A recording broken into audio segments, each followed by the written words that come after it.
അദ്ദേഹം ചെയ്ത പ്രസംഗത്തിൽ അദ്ദേഹം ഇങ്ങനെ പറയുന്നു: യെരുശലേമിൽ വെച്ച് പാത്രിയർക്കീസ് എന്നോട് ഇപ്രകാരമാണ് പറഞ്ഞത്: എന്തിനാണ് മെത്രാപ്പോലീത്തായുടെ പിന്തുടർച്ച ആഗ്രഹിക്കുന്നത്? പാത്രിയർക്കീസിന്റെ എപ്പിത്രോപ്പ ആകരുതോ, കാര്യസ്ഥൻ ആകരുതോ? എന്തിനാണ് പുലിക്കോട്ടിൽ തിരുമേനിയുടെ പിന്തുടർച്ച ആഗ്രഹിക്കുന്നത്? പാത്രിയർക്കീസിന്റെ കാര്യസ്ഥപ്പണി ചെയ്യരുതോ? അങ്ങനെയെങ്കിൽ ദീവന്നാസ്യൂസിന് മലങ്കര മുഴുവൻ വാഴാമല്ലോ, മലങ്കര മെത്രാപ്പോലീത്തയായി.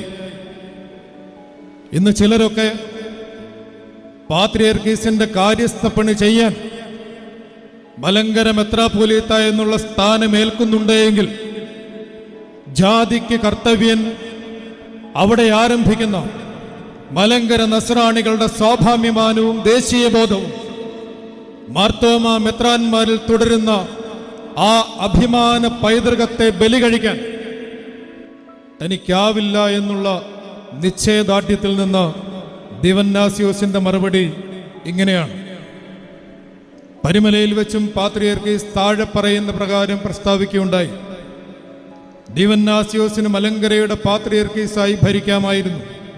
എന്നാൽ ഇനിയും ആശ പോയിട്ടില്ല. അല്ലയോ മഹാജനങ്ങളെ, എനിക്ക് അധികാരഭ്രമമാണ് ഉണ്ടായിരുന്നതെങ്കിൽ ഞാൻ അതാണ് ആഗ്രഹിക്കേണ്ടിയിരുന്നത്.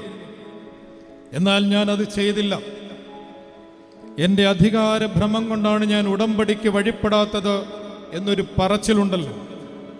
എന്നാൽ മറ്റാരും അറിയാതെ സർവസാക്ഷിയും സർവഹൃദയങ്ങളെയും പരിശോധന ചെയ്യുന്നവനുമായി ദൈവം സാക്ഷിയായി ഞാൻ അദ്ദേഹത്തിൻ്റെ അടുക്കൽ എൻ്റെ അധികാരഭ്രമം കൊണ്ടല്ലെന്നും എനിക്ക് യാതൊരു പദവിക്കും മോഹമില്ലെന്നും എന്നെപ്പറ്റിയുള്ള വിരോധമാണെന്നിരുന്നാൽ ഞാൻ സർവവും ഒഴിഞ്ഞും വെച്ചുടനെ പിന്മാറാൻ തയ്യാറാണെന്നും പരിശുദ്ധ സഭയുടെ നന്മയെ ഉദ്ദേശിച്ച് മാത്രമാണ് എൻ്റെ നിലയെന്നും അതുകൊണ്ട് സഭയുടെ നാശം വരത്തക്കവണ്ണം യാതൊന്നും ചെയ്യരുതെന്നും ഞാൻ പിന്മാറിക്കൊള്ളാമെന്നും 6 പ്രാവശ്യം കാൽ പിടിച്ചുകൊണ്ട് നിലവിളിച്ചു പറഞ്ഞു.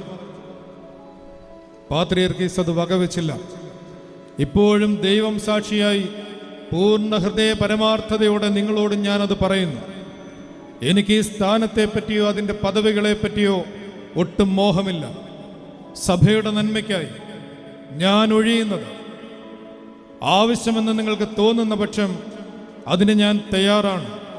അയ്യോ, നിങ്ങളെന്നെ അവിശ്വസിക്കരുത് എന്ന് നിങ്ങളുടെ മുൻപാകെ നിലവിളിച്ചുകൊണ്ടിതാ പറയുന്നു.